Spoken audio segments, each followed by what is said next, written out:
Picture an anonymous tactical operator kicking down a door in the pouring rain. Who survives the room on the other side usually depends on whether you're reading a comic book or a military debrief. Today, we are putting Frank Castle against a modern Marine raider to figure out who actually wins in a tactical clash. On one side, you have the Punisher.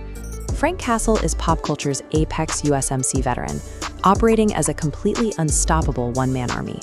On the other side is the real-world Marine Special Operations Command Critical Skills Operator, or CSO.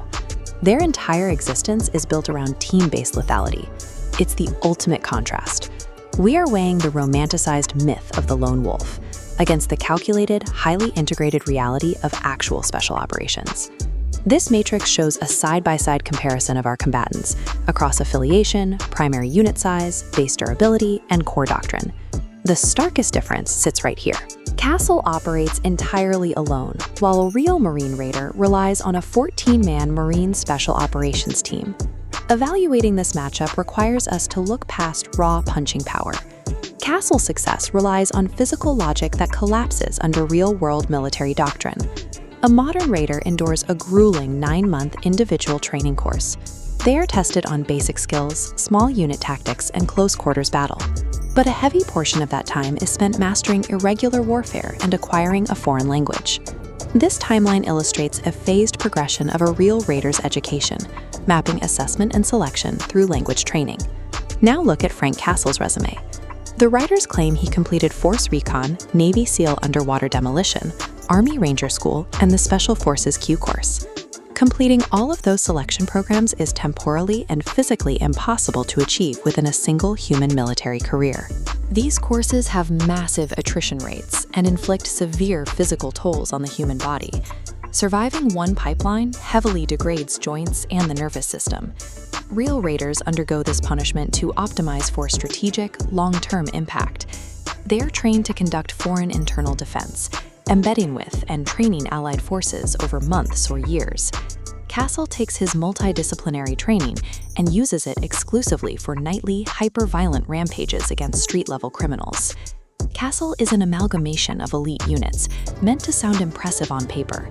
The character discards the reality of specialized, team-based military operations in favor of solitary violence.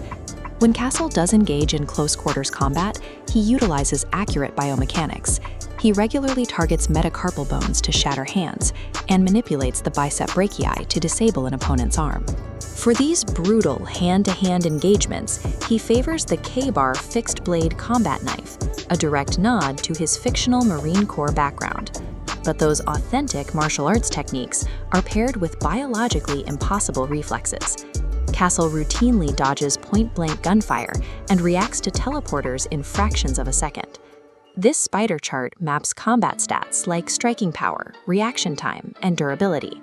The inner boundary represents the absolute biological peak of a human.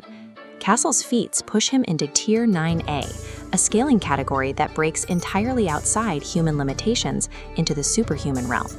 This superhuman durability is exactly why his tactical gear makes sense in a comic. He wears a Kevlar vest with a massive white skull, specifically designed to draw enemy gunfire directly to his chest.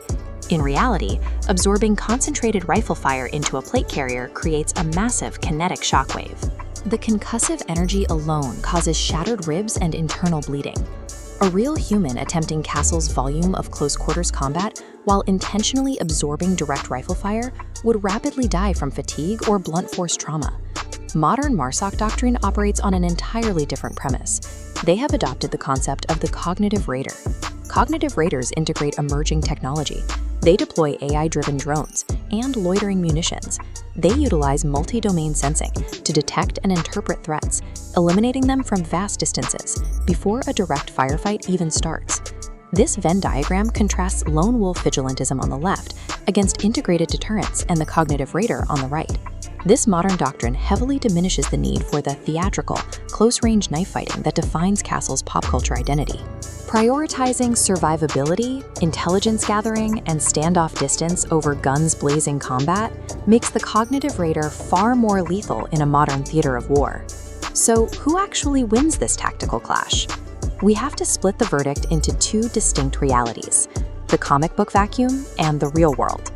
In a one-on-one cage match utilizing fictional limit breaks, the Punisher wins easily. This split-screen scorecard lays out the final result.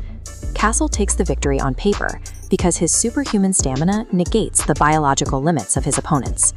But the Marine Raider wins the realism debate through sustainable, highly organized military doctrine. For comic fans, Castle represents the ultimate power fantasy. He is an entire 14-man special operations team compressed into a single impossible avatar. He is the lone wolf surviving against statistically impossible odds. But if bound by the laws of physics, Castle's lone wolf tactics would fail instantly. True lethality requires the pack and the intellect of a real Marine Raider.